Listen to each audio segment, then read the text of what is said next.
नमस्कार साथियों, अगर आप भी राजस्थान बोर्ड एग्जाम 2024 की तैयारी कर रहे हैं और अभी कक्षा 12वीं में पढ़ रहे हैं और 12वीं क्लास में आपने भी जो इतिहास सब्जेक्ट हैं, हिस्ट्री सब्जेक्ट हैं वो ले रखी है, तो ये वीडियो आपके लिए बहुत बहुत इम्पोर्टेंट है होने वाला। इस वीडियो में आपको ये क्वेश्चन पेपर हैं जो कि प्रतापगढ़ जिला समिति ने जारी किया है। इस क्वेश्चन पेपर को मैं आपको पूरा का पूरा A to Z है वो पूरा सॉल्यूशन है वो कराने वाला हूँ। अगर आपको ये क्वेश्चन पेपर समझ में नहीं आए या फिर ये वीडियो समझ में नहीं आए तो चैनल को सब्सक्राइब भी है वो मत करना और वीडियो को डिसलाइक है वो करके चले जाना, ठीक है। तो मैं आपको इतना अच्छे तरीके से समझाऊंगा और गारंटी लेता हूँ कि आपको पूरा का पूरा है वो ये क्वेश्चन पेपर है वो समझ में आ जाएगा और इसमें से काफ़ी सारे क्वेश्चन है वो रिपीट भी है वो होने वाले हैं। जी हाँ स्टूडेंट, अब देखिएगा ये क्वेश्चन पेपर है जो कि प्रतापगढ़ जिला समिति ने 15 फरवरी 2024 को हैं वहाँ पर जारी हैं वो किए हैं, ठीक है। सबसे पहले आपको ऊपर रोल नंबर है वो देखने को मिलते हैं, रोल नंबर है आपको लिखने हैं और उसके बाद यहाँ से शुरुआत है वो होती है इस क्वेश्चन पेपर की। ये निर्देश तो आपको पता होगी, ठीक है, इसको हम नहीं पढ़ेंगे क्योंकि बहुत ही ज़्यादा है वो टाइम वेस्ट हो जाएगा इसमें, है ना।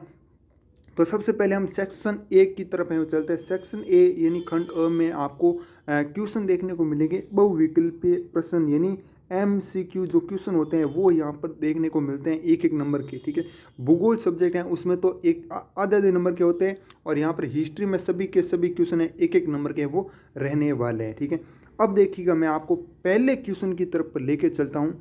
इसमें पहला प्रश्न कह रहा है सिंधु सभ्यता में शंख से बनी वस्तुओं का निर्माण का जो विशिष्ट केंद्र है वो कौन सा है वो था भाई, ठीक है। तो शंख से बनी जो विशिष्ट शंख से बनी वस्तुओं का निर्माण का विशिष्ट जो केंद्र था ना, एक तो था नागेश्वर। कौन सा था भाई, आपको याद रखना, ठीक है। वैसे यहाँ पर दिया हुआ नहीं है, ठीक है। एक तो था नागेश्वर और एक था बालाकोट, ठीक है, बालाकोट। तो नागेश्वर तो नहीं दिया हुआ लेकिन बालाकोट यहाँ पर देखने को मिलता है। वो ऑप्शन है वो सही है वो यहाँ पर हो जाएगा, ठीक है। और ये दोनों ना जो क्या है समुद्री तट है ना वहाँ पर बहुत ही नज़दीक के स्थल है वो थे, इसलिए यहाँ जो शंख हैं वो क्या है आसानी से बहुत ही आसानी से वो मिल जाता था, ठीक है। ये आपको समझ में आ गए हैं, इसमें आपको कोई भी कठिनाई नहीं है। पहली बात तो सिंधु सभ्यता में शंख से बनी वस्तुओं का निर्माण का विशिष्ट केंद्र बालाकोट और नागेश्वर था, ठीक है। ये आपको बात है पता चल गई। अब देखिएगा आगे वाला क्वेश्चन है नेक्स्ट, क्या देखिएगा, सोने के सबसे भव्य सिक्के निम्न में से किन शासकों ने वो यहाँ पर जारी हैं वो किए हैं, ठीक है।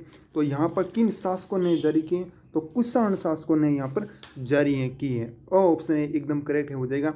मैं आपको थोड़ा थोड़ा बीच बीच में क्वेश्चन काफ़ी सारे ऐसे ही भी होंगे जो कि इंपॉर्टेंट हैं, उनको मैं डीपली भी समझाऊंगा, है ना।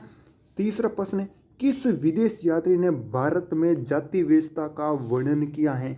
बहुत ही इम्पोर्टेंट क्वेश्चन है, किस विदेश यात्री ने भारत में जाति व्यवस्था का जो वर्णन है वो क्या है, तो वो क्या है अलबुरी ने। किसने किया भाई, अलबुरी ने, है ना।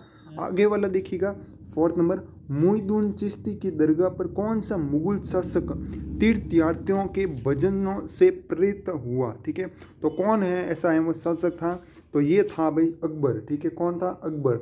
अकबर यहाँ पर कितनी बार है वो आ चुका था, 14 बार है यहाँ पर आ चुका था। किनकी दरगाह पर, मोइनुद्दीन चिश्ती की दरगाह पर, ठीक है। ये आपको पता चल गया। अब देखिएगा आगे वाला क्वेश्चन है, बहुत ही अच्छा क्वेश्चन पेपर है वो बनाया गया है, बहुत ही लेवल भी अच्छा है इस क्वेश्चन पेपर का। इसमें आगे देखिएगा महाभारत का समालोचनात्मक संस्करण है वो किसने है वो तैयार किया, ये भी मैं आपको बता रहा हूँ। तो इसमें ना ब ऑप्शन है वो यहाँ पर सही हो जाएगा, VS सुक्ताकर। क्या हो जाएगा, VS सुक्ताकर है वो यहाँ पर सही हो जाएगा। और कब है वो तैयार किया गया, तो याद रखना मेरे भाई, याद रखना 1919। क्या हो जाएगा, 1919। और इस काम को पूरे होने में कितने साल लगे आप अंदाज़ा नहीं लगा सकते, 47 साल हैं वो लगे, 47 वर्ष हैं वो यहाँ पर पूरे होने में लगे। तो ये क्वेश्चन है बहुत ही अच्छा है यहाँ पर। आगे वाला प्रश्न देखिएगा, महात्मा गांधी ने जो बनारस हिंदू विश्वविद्यालय है ना वहाँ पर अपना भाषण है वो कब दिया था, तो कब है वो दिया था, यहाँ पर तो सन नहीं लिखा हुआ है लेकिन मैं आपको तारीख भी बता दूंगा क्योंकि एग्जाम में ऐसा ज़रूरी नहीं है कि भाई आपको सन ही पूछे, तारीख भी पूछा जा सकता है। तो आप हैं इसमें क्या बताओगे भाई, हाँ इसमें क्या बताओगे, तो इसमें है ना यहाँ पर देख सकते हो ऑप्शन है 1918 वगैरह, है ना। तो यहाँ पर 4 फरवरी 1916 हो जाएगा। क्या हो जाएगा, 4 फरवरी 1916 है यहाँ पर, एकदम है वो करेक्ट हो जाएगा। तो द ऑप्शन है यहाँ पर, हम इनको सही मानेंगे। ठीक है, आगे वाला प्रश्न देखिए, आगे वाला प्रश्न भी बहुत अच्छा है, मोस्ट इंपॉर्टेंट क्वेश्चन है भाई।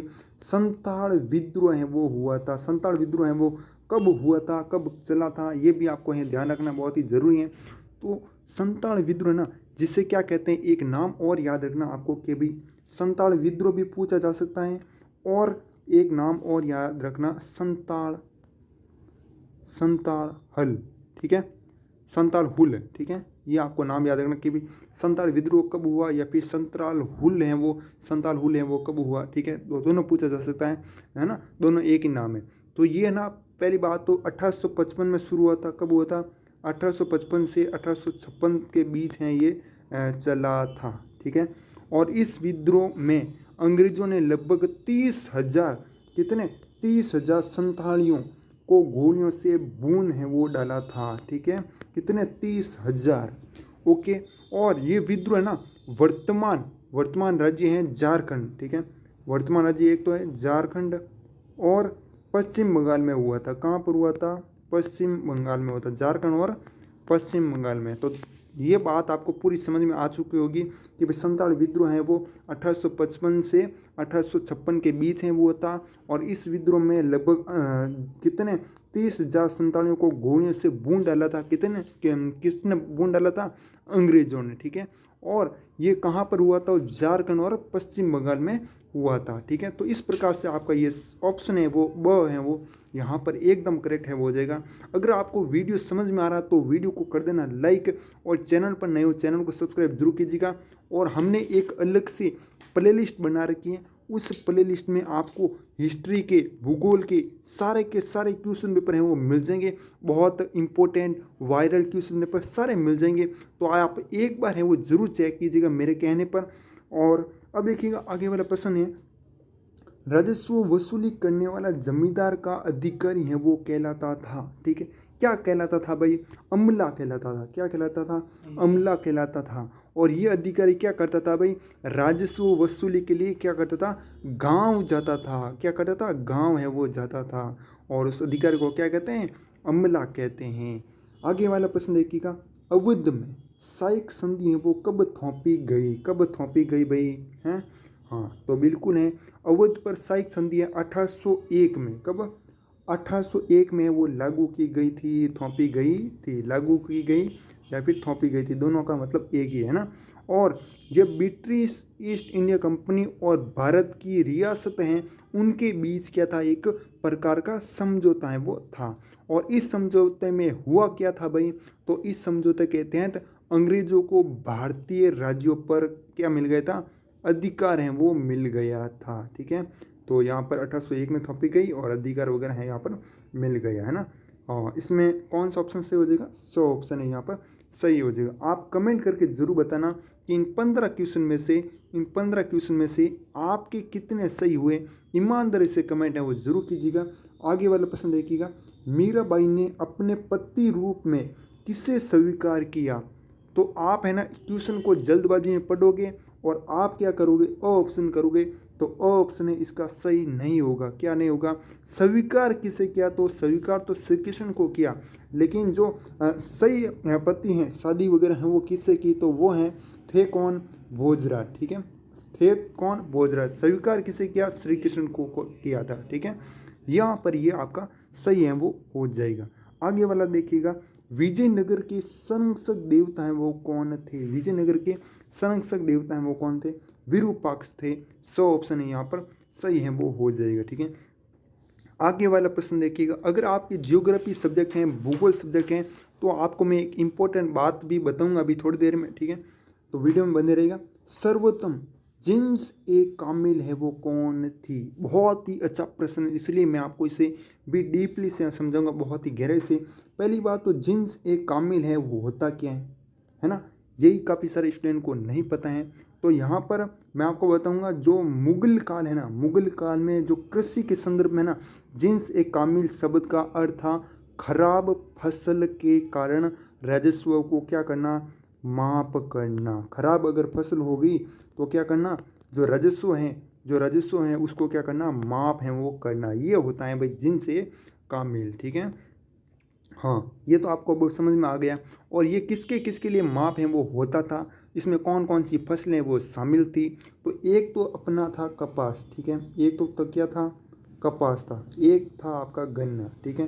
तो कपास तो यहाँ पर दिए हुए हैं, जो यहाँ नहीं होगा गन्ना होगा, ठीक है। तो अ और स हैं यहाँ पर, दोनों हैं यहाँ पर करेक्ट हैं, वो हो जाएंगे, ठीक है। तो द वाला ऑप्शन है, द वाला ऑप्शन है यहाँ पर एकदम करेक्ट हो जाएगा, है ना। आगे वाला प्रश्न देखिएगा 13वां है, विजयनगर में हेरिया नहर का निर्माण किस वंश ने कराया था। तो किस वंश ने कराया था, किस वंश के राजाओं ने कराया था। तो यहाँ पर संगम वंश है ना, उनके राजाओं ने कराया था, ठीक है। यह आपको पता चल गया है। आगे वाला समझ देखिएगा, बहुत ही अच्छे से समझा रहा हूँ, ठीक है। अगर कोई डाउट है तो कमेंट सेक्शन में ज़रूर कीजिएगा, मैं आपको उसका भी आंसर है वो देने की पूरी कोशिश करूँगा। आगे वाला प्रश्न है 14 नंबर, भारतीय संविधान कब अमल में आया, ठीक है। अब कब अमल में आया मतलब कब लागू है वो हुआ था, ठीक है, ये पूछा गया है हमें यहाँ पर।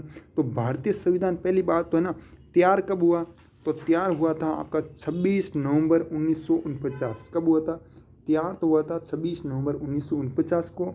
और लागू कब हुआ था, अमल में कब आया था, तो यहाँ पर 26 जनवरी 1950 है, यहाँ पर सही हो जाएगा। द ऑप्शन है एकदम क्या हो जाएगा, करेक्ट है वो हो जाएगा, है ना। यहाँ पर ये तो क्वेश्चन आपके पूरे हैं वो हो चुके, 14 क्वेश्चन है वो पूरे हो चुके हैं, ठीक है। अब देखिएगा आगे वाला प्रश्न है, आगे वाला 14 क्वेश्चन में से आपके कितने सही हैं वो कमेंट सेक्शन में जरूर बताइएगा, ठीक है। हाँ, 14 क्वेश्चन है ना, हाँ ठीक है।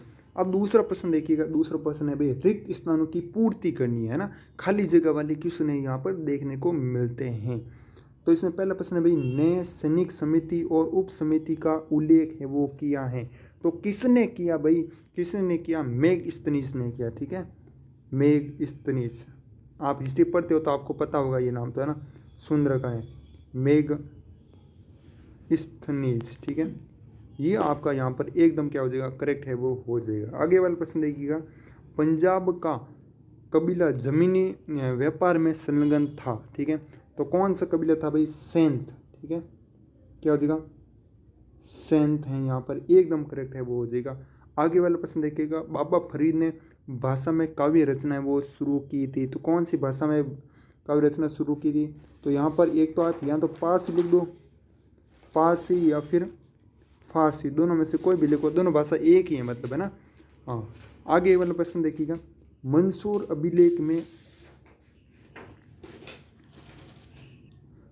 अभिलेख में किस एक श्रेणी का वर्णन मिलता है, किस श्रेणी का वर्णन है वो मिलता है। तो यहाँ पर क्या हो जाए, बिल्कुल है यहाँ पर रेशम के बुनकरों की, एक रेशम के, यहाँ पर लिख दोगे रेशम के बुनकरों, ठीक है, बुनकरों की एक श्रेणी, ठीक है, रेशम के है यहाँ पर, ओके। हाँ, ये आपको समझ में आ गया। अब आगे वाला प्रश्न देखिए, 5वां नंबर है, ने विजयनगर में सामान्य लोगों के आवास का चित्रण किया है। तो किसने किया भाई, तो किसने किया भाई, यहाँ पर आप यहाँ पर भी लिख दोगे अब्दुल रज़ाक, क्या लिख दो, अब्दुल रज़ाक, ठीक है, यहाँ पर एकदम है ये करेक्ट है वो हो जाएगा, ठीक है। अब आगे वाला प्रश्न देखिएगा, ये भी आपको समझ में आ गया है। सांची के स्तूप की खोज में हुई, सांची के स्तूप की खोज है कब हुई थी, तो 1818 में हुई। कब हुई, 1818। महाभारत की मूल कथा के रचयिता थे, तो ये भी सभी को पता है, वेद व्यास। क्या है, महाभारत की मूल कथा के रचयिता कौन है भाई, वेद व्यास है, यहाँ पर करेक्ट है वो हो जाएगा, है ना। ये भी आपको आ गया। आगे वाला प्रश्न देखिएगा, तीसरा अति लघुतरतम प्रश्न है वो देखने को मिलेंगे। हर एक प्रश्न है एक नंबर का है वो होगा। निम्न प्रश्नों के उत्तर एक शब्द अथवा एक पंक्ति में देना है। अगर किसी का उत्तर एक शब्द में ही आ रहा है तो एक शब्द में ही आपको लिखना है, ज़्यादा नहीं लिखना, ठीक है। हाँ, पहला इसमें किताब उल हिंद की मुख्य वस्तु है वो, विषय वस्तु है वो क्या था, मतलब इसमें क्या क्या है वो बताया जाता था, किसके बारे में वो बताया है, ठीक है। और ये पहली बात तो जो किताब उल हिंद है ना, मैं आपको इसके बारे में थोड़ा सा जानकारी दे देता हूँ। किताब उल हिंद है ना, हाँ, ये किस भाषा में लिखी गई, तो याद रखना अरबी भाषा में लिखी गई। किस भाषा में लिखी गई, अरबी भाषा में लिखी गई, पहली बात तो ये लिखना है इसमें। और ये इसके रचयिता हैं वो कौन है भाई, अल बेरूनी, ठीक है, अल बेरूनी, ये इसके क्या है, रचयिता है, ठीक है। और ये किसके बारे में ग्रंथ हैं, तो ये भारत के बारे में एक विस्तृत ग्रंथ है। किसके बारे में, भारत के बारे में एक विस्तृत ग्रंथ है, ठीक है। हाँ, ये आपकी 3 बातें तो ये होगी। अब क्या क्या बताया गया है इसमें, तो भारत के बारे में क्या क्या बताया गया, जिसमें धर्म है और दर्शन है, धर्म और दर्शन, त्यौहार हैं, जैसे कोई त्यौहार है, कोई रीति रिवाज है, ठीक है। खगोल विज्ञान है, खगोल विज्ञान, मैं यहाँ पर स्क्रीन पर है वो लिख नहीं पा रहा हूँ पूरे, आप पूरा नोट कर लीजिएगा लिखना चाहो तो। सामाजिक जीवन है, भारतोल है, मापन विद्या है, मूर्ति कला है, कानून, मापतंत्र विज्ञान आदि विषयों का क्या किए गए हैं, यहाँ पर विषय वस्तु ही ये बताई गई है, ठीक है। यहाँ पर विवेचन किए गए जो भी हैं। प्रत्यक्ष कार्यवाही दिवस कब मनाया गया, प्रत्यक्ष कार्यवाही दिवस कब मनाया गया था, 16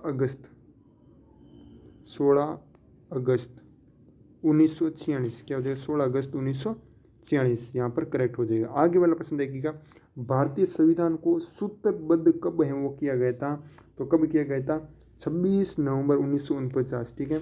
26 नवंबर 1949, ठीक है।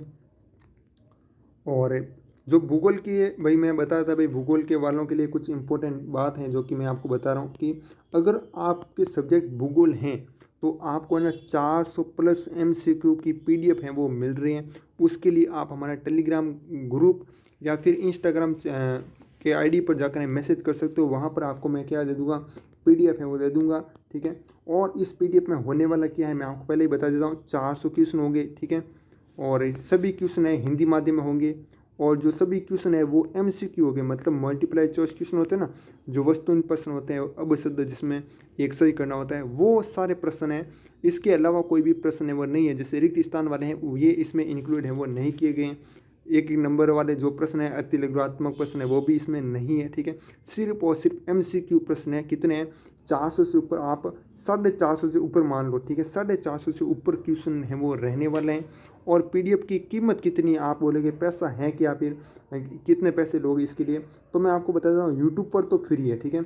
यूट्यूब पर तो फ्री है, आप वीडियो जाकर है वो देख सकते हो हमारे चैनल पर, ठीक है, जिसमें 100 MCQ हर एक वीडियो में करवाए गए हैं। और बाकी अगर आप PDF लेना चाहते हो उसके लिए मात्र और मात्र 21 रुपये की PDF है वो मिलने वाली है, ठीक है। तो 21 रुपये की, मैं ऐसा मत सोचना कि भाई 21 रुपये है ज़्यादा है, ठीक है। तो इसमें मेरी पूरी मेहनत है वो लगी है, कम से कम 5-7 दिन है मेहनत लगी है, तब जाकर ये PDF तैयार हुए हैं। तो बहुत ही अच्छे क्वेश्चन है, आपको जहाँ तक हो सके चांस है वो 16 में से 16 है वो राइट है वो हो सकते हैं। मैं पूरी की पूरी है वो गारंटी नहीं ले सकता कि 16 में से 16 क्वेश्चन राइट हो गए, लेकिन 10 से ऊपर तो होंगे ही होंगे, ठीक है, अगर आप उन क्वेश्चनों को याद कर लोगे तो, ठीक है। अब देखिएगा आगे वाला प्रश्न, देखिएगा क्या है, हम कहाँ पर पहुँच गए, तीसरा वाला प्रश्न हो गया ना, हाँ, क्या हो गया, 26 नवंबर 1949, ओके। और फोर्थ है, सिंधु घाटी सभ्यता के अन्वेषण कार्य में अलेक्जेंडर कनिंघम की चूक है वो क्या था, क्या है ऐसी असफलता है वो थी, वो यहाँ पर लिखना है, ठीक है। तो ये आपको करना है, ठीक है, ये आपको करना है। पाँचवा है, हम चांडालों के कर्तव्य की सूची किसमें है वो मिलती हैं, तो किसमें मिलती है, मनुस्मृति में। किसमें मिलती है, मनुस्मृति में, ठीक है, यहाँ पर ये करेक्ट है वो हो जाएगा। आगे वाला प्रश्न देखिएगा, ब्राह्मी और खरोष्टी लिपि का अर्थ है वो किसने निकाला, तो किसने निकाला, एक अंग्रेज अधिकारी था, एक अंग्रेज अधिकारी था, कौन, जेम्स प्रिंसेप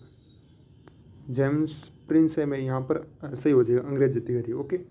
विजयनगर साम्राज्य में कमलपुरम जलाशय का क्या महत्व था, तो क्या महत्व था, मतलब जो कमलपुर, पहले बात तो आप ज्यों की ज्यों लाइन लिख दोगे कि विजयनगर साम्राज्य में कमलपुर जलाशय बहुत ही महत्वपूर्ण था, ये तो आपको आता है, ठीक है। पहली लाइन में ये लिख दोगे, है ना, ये ज्यों की ज्यों चेप दोगे, है ना। उसके बाद क्या लिख दोगे, इस जलाशय से न सिर्फ आसपास के खेतों की सिंचाई होती थी, बल्कि इसे एक नहर के जरिए राजधानी तक भी ले जाया जाता था, ठीक है। मतलब खेती का जो सिंचाई होती थी ना, वही नहीं होती, बल्कि इसे राजधानी है वहाँ तक भी ले जाया जाता था, ठीक है। अब देखिएगा आगे वाला प्रश्न है, सूफी खानकाह में शेख के प्रमुख हैं वो कार्य हैं वो लिखने हैं, ठीक है। तो शेख हैं वो लोगों को संगठित करते और उन्हें क्या देते थे, धार्मिक शिक्षा देते थे। इस प्रकार से आप हैं वो कार्य वो लिख दोगे। विवाह में अंतर्विवाह, अंतर्विवाह मतलब अपनी ही जाति में क्या करना, विवाह करना, उसको कहते हैं अंतर्विवाह पद्धति। ये भी आपको आता है, बहुत ही ईजी प्रश्न है, ठीक है, इससे तो ईजी वाला कोई प्रश्न है ही नहीं। वर्ण व्यवस्था के पालन में लाने के लिए ब्राह्मणों द्वारा अपनाई जाने वाली कोई 2 नीतियां हैं वो बतानी है। तो कितनी नीतियां बतानी है, 2 नीतियां हैं वो यहाँ पर बतानी है, ठीक है। तो ये भी आपके ऊपर है, ठीक है। हाँ, अब देखिएगा आगे वाला प्रश्न है सेक्शन बी खंड ब। इसमें सारे के सारे प्रश्न है ना 2-2 नंबर के हैं वो रहने वाले हैं और लघुत्तरात्मक प्रश्न होंगे और लगभग 50 शब्द हैं आपको लिखने, ठीक है। अगर आप कहोगे कि 50 शब्द कितने हो गए, इसमें कितना कुछ है वो लिखना होता है, ठीक है। जैसे आगे वाले प्रश्न है, इसमें जैसे खंड 2 है, इसमें 100 शब्द हैं वो, ठीक है। तो इसके ऊपर मैं एक प्रॉपर वीडियो बना दूंगा कि 50 शब्द में कितनी लाइनें वो लिखनी होती हैं, अगर आप कहते हो तो, ठीक है। तो कमेंट करके जरूर बताइएगा। 4th नंबर क्वेश्चन है भी सांची स्तूप के संरक्षण में जो भोपाल की बेगम है ना, उनका योगदान है वो लिखने। जैसे बेगम कौन है, शाहजहाँ बेगम है, सुल्तान जहाँ बेगम है, ठीक है। मैं यहाँ पर नाम भी है वो लिख देता हूँ, कौन कौन है, भोपाल की बेगम है ना, हाँ भोपाल की बेगम। तो कौन कौन है, एक तो आप नाम है यहाँ पर लिख दोगे शाहजहाँ बेगम, क्या लिख दो, एक तो लिख दोगे शाहजहाँ बेगम और एक आप लिख दोगे सुल्तान जहाँ बेगम, ठीक है, सुल्तान जहाँ बेगम। 2 नाम हैं यहाँ पर रहने वाले हैं। इन्होंने सांची के स्तूप को बने रखने में बहुत ही अहम योगदान है वो दिया है। उन्होंने क्या क्या किया भाई, उन्होंने इसके संरक्षण के लिए क्या दिया, एक तो धन दिया, उन्होंने क्या किया, एक तो धन दिया संरक्षण के लिए और इसके पुरावशेषों को भी क्या किया, संरक्षित है वो किया, ठीक है। हाँ, ये आपका है वो यहाँ पर करेक्ट है वो हो जाए, ठीक है। बहुत ही अच्छा। आगे वाला प्रश्न देखिएगा, 5 नंबर है, इब्न बतूता के विवरणों के आधार पर सिद्ध कीजिए कि दासों में काफ़ी विभेद है वो था, ठीक है, ये आपको करना है। आगे वाला देखिएगा, अमर नायक प्रणाली को समझाना है। 7 नंबर है, पहाड़ी लोग, यह आपको मैं समझाऊंगा, ठीक है। पहाड़ी लोग मैदानों पर आक्रमण है वो क्यों करते थे, लिखना है, ठीक है। तो क्यों करते थे, तो यहाँ पर है आप लिख दोगे क्या कि, हाँ यहाँ पर मैं थोड़ा सा जूम कर देता हूँ, ठीक है, ताकि आपको मैं पूरा है क्लियर है वो समझा सकता हूँ, ठीक है। एक तो कौन थे भाई, इस प्रकार के आक्रमण क्या होता था, ज़्यादातर अभाव अथवा अकाल, जब अकाल पड़ता था ना, अकाल के वर्षों में जब खाद्य सामग्री अकाल पड़ता था तो खाद्य सामग्री को क्या किया जाता था, लूट लिया जाता था, ठीक है। खाद्य सामग्री को लूटने और अपनी शक्ति का जो प्रदर्शन है वो करने, और ठीक है, इस प्रकार से आप हैं वो लिख दो कि इसमें के लिए हैं वो किए जाते थे, इस प्रकार है वो आक्रमण है वो करते थे, ठीक है। क्यों करते थे, इस प्रकार के आक्रमण ज़्यादातर अकाल के वर्षों में खाद्य सामग्री को लूटने, शक्ति का प्रदर्शन करने के लिए किए जाते थे, ठीक है। ये आप इसमें लिख दोगे। आगे वाला प्रश्न है वो देखिएगा, हाँ अब देखिएगा आगे वाला प्रश्न है, मुगल कालीन ग्रामीण समाज में जाति पंचायतों के कार्य हैं वो लिखने। 2 नंबर का क्वेश्चन है, बर्नियर ने, और इसकी पीडीएफ आपको हमारे टेलीग्राम ग्रुप में मिल जाएगी, जिसका लिंक डिस्क्रिप्शन में मिल जाएगा। और अगर आपको लिंक नहीं मिल रहा है तो आप कमेंट कर देना, मैं आपको टेलीग्राम और इंस्टाग्राम आईडी का लिंक दे दूँगा, वहाँ से आप पीडीएफ में भी ले सकते हो, ठीक है। बर्नियर ने भूमि पर राजकीय स्वामित्व को किस प्रकार हानिकारक है वो माना है। आप कैसे कहेंगे कि 1857 के विद्रोह के मध्य संचार और समन्वय है वो था, ठीक है, हाँ कम्युनिकेशन है ना। तो यहाँ पर आगे वाला प्रश्न है, किन कारणों से बौद्ध धर्म है वो तेज़ी से वो फैला था, ठीक है, मतलब जो भी रूल है वो बहुत ही अच्छे से समझ में आ जाते हैं। इस प्रकार आप इसमें लिख दोगे, लाहौर अधिवेशन किन 2 दृष्टियों में महत्वपूर्ण था। आईन अकबरी की प्रमुख कमी है वो क्या थी। इस्तमरारी स्थायी बंदोबस्त व्यवस्था को लागू करने के पीछे है वो क्या कारण है वो थे। इस्तमरारी व्यवस्था आपको ये भी अच्छे तरीके से पता है ना, बहुत ईजी है ये भी, ये मैंने बता रखा है वैसे हमारे यूट्यूब चैनल पर देख सकते हो। खंड 6, मौर्य साम्राज्य के महत्व और पतन के कारणों का वर्णन है वो करना। 3 नंबर का क्वेश्चन है, अथवा में आप ये भी है वो लिख दोगे भाई, अभिलेख शास्त्र की प्रमुख सीमाओं को समझाए। इन दोनों में से क्या करना है, एक प्रश्न है वो करना है, ठीक है। इन दोनों में से क्या करना है, एक प्रश्न है वो करना है, ऐसा नहीं कि दोनों कर लिया ना। हाँ, आगे वाला प्रश्न देखिएगा 17 नंबर, चिश्ती संप्रदाय में उपासना, जियारत और कव्वाली की पद्धति को समझाना है। अथवा में आप ये भी कर सकते हो, बाबा का गुरु नानक की सिख मत की प्रसिद्धि में योगदान और उनकी प्रमुख शिक्षाओं का वर्णन है वो यहाँ पर करना है। ठीक है, तो दोनों में से एक करो आप। आगे वाला प्रश्न देखिएगा, अंग्रेजों को अवध में दिलचस्पी वो क्यों थी? अवध विलय की प्रक्रिया का वर्णन करना है। अथवा में अगर आपको ये अच्छे तरीके से आता है तो 3 नंबर ये मिल जाएंगी, है ना। अगर ये आता है तो इसको कर लो, है ना। जिसमें ज़्यादा लाइनें या फिर अच्छे तरीके से याद हो वो करो। अटल सदन की स्मृतियों ने भारतीय राष्ट्रवादी भावनाओं को विकसित करने में किस प्रकार अपना योगदान है वो दिया है, विवेचना करनी है। ठीक है, आगे वाले प्रश्न, निम्न पर संक्षिप्त टिप्पणी लिखनी है। एक तो असहयोग आंदोलन है और एक दांडी यात्रा है। ठीक है, इन पर क्या लिखनी है, टिप्पणी है वो लिखनी है, जो भी इनके बारे में जानकारी प्राप्त है। ठीक है, असहयोग आंदोलन कब हुआ था, दांडी यात्रा कब हुई थी, कहाँ से कहाँ शुरू हुई, ठीक है, कब खत्म हुई, है ना, क्यों की गई थी, वो पूरा आप इसमें लिख दो। बहुत ही अच्छे प्रश्न ये भी। आप किस प्रकार कहेंगे कि स्वतंत्रता के बाद के महीने गांधी जी के जीवन के श्रेष्ठतम है वो क्षण थे। ठीक है, तो वो यहाँ पर आप लिख दोगे। आगे वाला देखिएगा, सेक्शन डी खंड 2 250 शब्दों में उत्तर देना है।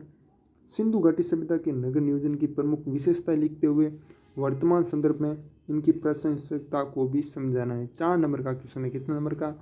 4 नंबर का। अथवा में आप ये भी कर सकते हो, हड़प्पा सभ्यता के पतन के मुख्य कारणों और उनके प्रभावों का क्या करना, विस्तृत वर्णन है वो करना है। संविधान सभा में किस प्रकार केंद्र को शक्तिशाली बनाया गया, उस पर उत्पन्न हुए विवादों का क्या करना, वर्णन है वो यहाँ पर करना है। ठीक है, अब आगे वाला प्रश्न देखिएगा। आगे वाला, अथवा में आप ये भी कर सकते हो और में प्रत्येक निर्वाचिका की समस्या पर उत्पन्न हुए प्रमुख विवादों और मतभेदों पर प्रकाश है वो डालना है। ओके, अब भारत का रेखा मानचित्र है वो यहाँ पर आगे हैं, दो मानचित्र हैं वो दिए होंगे, मतलब अथवा वाला और एक नीचे वाला। ठीक है, तो दोनों में से एक करना है ना। इसमें मान लीजिए आपको 3 ही आते हैं और इसमें 4 आते हैं, ठीक है, कोई भी 4, तो वो आप हैं वो दर्शा सकते हो। ठीक है, तो नीचे वाला कर सकते हो, जो अच्छा लगे, जो ज़्यादा आता है ना, क्योंकि नंबरों की बात है यहाँ पर। भारत के रेखा मानचित्र में निम्न ऐतिहासिक स्थलों को अंकित करना है। आजमगढ़, औरंगाबाद, राखी गढ़ी, वाराणसी और पानीपत, है ना।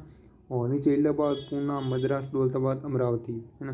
तो ऐसा मत करना कि भाई इसमें से ये कर लिया, 2 ये कर लिया, 3 ये कर लिए, ऐसा बिल्कुल भी नहीं करना है आपको। या तो ये ऊपर वाले इसमें 5 में से करो या नीचे वाले 5 में से करो कोई, है ना।